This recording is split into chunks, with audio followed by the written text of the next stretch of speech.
ভাই দুইটা সিঙ্গারা দেন, কালকে টাকা দিয়ে দিমুনে। কি রে প্রেমিস, তুই আমাদের কলেজে পড়ালেখা কইরা তুই ফুটপাতে এসে 20 টাকা সিঙ্গারা খাইতেছস, তাও আবার বাকিতে? আহারে, তোর জন্য আমার অনেক কষ্ট হয়। আচ্ছা চল তুই আমার সাথে, আমি তোরে আজকে একটা 5 স্টার হোটেলে নিয়ে খাওয়ামু। প্রিমিস গরিব হওয়ার কারণে কলেজের ছেলেমেয়েরা প্রিমিসকে নিয়ে অনেক মজা করে, অপমান করে। আজকে কলেজের একটি বড়লোক মেয়ে বিলকিস প্রিমিসকে বাকিতে সিঙ্গারা কিনতে দেখে ফেলে, আর সেটা দেখে সে প্রিমিসের সাথে মজা নিতে থাকে আর অপমান করতে থাকে। প্রেমিস, মানলাম তুই গরিব ফকির, তো কি হইছে, আমার কাছে তো অনেক টাকা আছে, প্রতিদিন কুত্তারে খাওয়াই, আজকে তরে খাওয়ামু। আমি তোরে যেই রেস্টুরেন্টে নিয়ে যাইতাছি এইটা তুই জীবনে চোখেই দেখোস নাই। বিলকিস প্রিমিসকে যে রেস্টুরেন্টে নিয়ে যাবে সেটার নাম শুনে প্রিমিস রাজি হয়ে যায়। প্রিমিসের কোনো ধারণাই ছিল না ওই রেস্টুরেন্টে যাওয়ার পর যে কি একটা ঝাটকা খেতে হবে, কারণ এই রেস্টুরেন্টের মধ্যে বিলকিসের বয়ফ্রেন্ড বসেছিল আগে থেকেই। বিলকিস, এই প্রিমিস তোমার সাথে কি করে? এই ফকিররে তোমার সাথে রেস্টুরেন্টে কেন নিয়ে আইছো? আজকে কুত্তার জায়গায় এই ফকিরনের পোলা প্রিমিস রে কি খাওয়াইবা নাকি? শান বেবি, এমনিই নিয়ে আসছি ওরে, ওই দেখুক আমাদের মতো বড় লোকেরা কত দামি রেস্টুরেন্টে খাওয়া দাওয়া করি, ওই বুঝুক ওর কোনো ক্ষমতাই নাই আমাদের সাথে মিশার। ও যে কয় টাকা মাসে কামায় তত দিয়ে রেস্টুরেন্টে একবেলা খাবারও পাওয়া যাবে না। আচ্ছা তুমি আমার এখানে এসে বসো, আমি ওয়েটারকে ডাক দিই। এ ওয়েটার, এদিকে আসো। এরপর ওয়েটার তাদের অর্ডার নেওয়ার জন্য আসে। আজকে আমরা প্রিমিসের জন্য স্পেশাল কিছু অর্ডার করব, জীবনে তো খাই নাই এগুলা। আরে প্রিমিস চৌধুরী সাহেব, আপনি এখানে? স্যার আমি আপনাকে দেখি নাই, সরি স্যার, আমাকে মাফ করবেন। প্রিমিসকে দেখে ওয়েটার আশ্চর্য হয়ে যায় আর ওইখান থেকে চলে যায়, কিন্তু বিলকিস আর বিলকিসের বয়ফ্রেন্ড এটা দেখে একেবারে অবাক হয়ে যায়, আর তারা দুজনেই বুঝতে পারে না ওখানে কি হলো। প্রিমিস, তোমার এই ওয়েটার চৌধুরী স্যার কেন বললো? তার মানে কি তুমি এই হোটেলে আগেও আসছো? খুব তাড়াতাড়ি সব বুঝতে পারবে।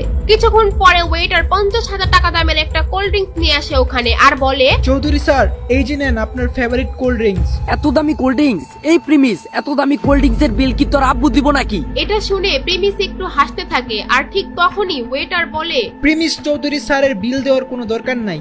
মানে কি? হোয়াট? 20 টাকার সিঙ্গারা বাকিতে খাওয়া প্রিমিসের কাছ থেকে 50,000 টাকার কোল্ড ড্রিঙ্কস এর টাকা ওয়েটার কেন নিচ্ছে না? ওয়েটার প্রিমিসকে চৌধুরী স্যার কেনই বা বলতেছে? কে এই প্রিমিস? জানতে চাইলে দিবস গেমিং এর ফুল ভিডিওটি দেখতে থাকুন। প্রিমিস খুব সাধারণ একটি ছেলে, সব সময় ময়লা সেলাই করা জামা কাপড় পরে কলেজে আসতো। প্রিমিস কলেজে পড়াশোনার পাশাপাশি একটি রেস্টুরেন্টে ফুড ডেলিভারির কাজ করে, সেখানে সে মাত্র 8,000 টাকার বেতন পায়। আর মজার ব্যাপার হলো, প্রিমিস যে কলেজে পড়ে সেখানে তার একটি গার্লফ্রেন্ডও ছিল, আর তার নাম হলো সুনাইরা। তো একদিন সন্ধ্যাবেলা যখন প্রিমিস তার ফুড ডেলিভারির কাজ শেষ করে বাসায় যাবে, ঠিক তখনই তাদের রেস্টুরেন্টে একটি অর্ডার আসে, আর তখন সেই রেস্টুরেন্টের ম্যানেজার প্রিমিসকে ডাকে এবং বলে, এই প্রিমিস দাঁড়াও, একটা খাবারের অর্ডার আসছে, এটা তুমি ডেলিভারি দিয়ে আসো। স্যার আমার তো ডিউটির টাইম শেষ, আর আমি এখন অনেক ক্লান্ত।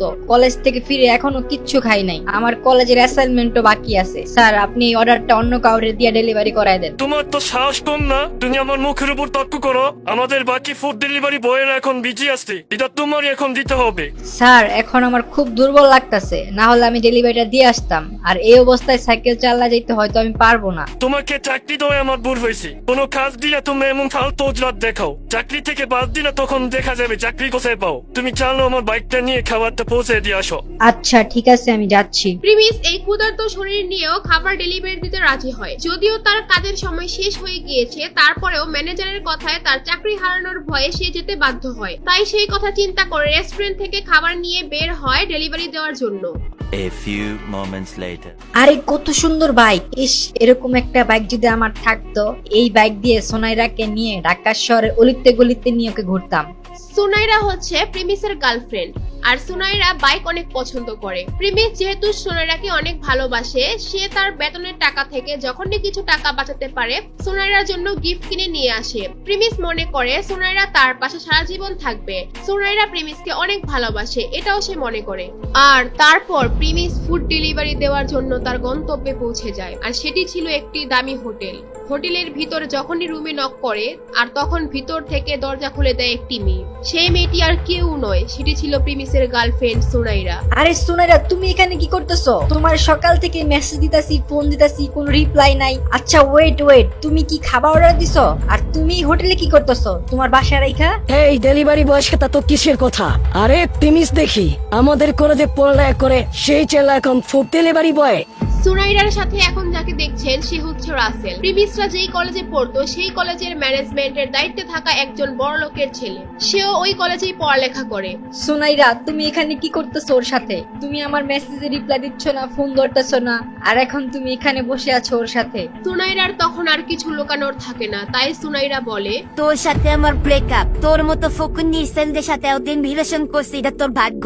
তোর তো একটা বাইক কেনার সামর্থ্য নাই, আমাকে কোথাও ঘুরতে নিয়ে যাস না। তোর মতো ফকিনের পোলার সাথে কে রিলেশন রাখবে রে? প্রিমিস সুনাইরার কথা শুনে যেন তার মাথায় আকাশ ভেঙে পড়লো। প্রিমিস সুনাইরাকে নিয়ে এত স্বপ্ন দেখতো, আর সেই সুনাইরা তার সাথে এই কাজ করলো। প্রিমিস একদম নীরব হয়ে ওইখান থেকে চলে আসা থাকে। সারাদিন না খাওয়া, তার মধ্যে এত বড় ধাক্কা, সে একদম ভেঙে পড়ে। আর ঠিক তখনই কাহিনীতে আসে নতুন টুইস্ট। তার ফোনে একটি মেসেজ আসে, আর সেখানে লেখা থাকে প্রিমিস চৌধুরী আজকে থেকে তার অভাবী জীবন থেকে মুক্ত, আর তার ব্যাংক অ্যাকাউন্টে 500 কোটি টাকা অ্যাড হয়েছে, এবং সে তার পরিবারের গরিবী পরীক্ষায় পাশ করেছে। আপনারা হয়তো ভাবছেন এটা আবার কিসের পরীক্ষা। চৌধুরী ইন্ডাস্ট্রির একমাত্র ছেলে ছিল প্রিমিস। তাদের চৌধুরী পরিবারের একটা নিয়ম ছিল, তাদের পরিবারের ছেলেদের তারা ছোটবেলা থেকেই সমস্ত সম্পত্তি ও টাকা পয়সা থেকে বঞ্চিত করে দেয় এবং গরিব অবস্থায় ছেড়ে দেয়। একটা সময় গিয়ে যখন তাদের 21 বছর বয়স পূরণ হয়, তখন তারা তাদের সমস্ত সম্পত্তি ফিরে পায়। আর সেই দিনটি ছিল আজকে। কি হবে এখন? কি করবে এখন প্রিমিস? কি হতে যাচ্ছে প্রিমিসের সাথে?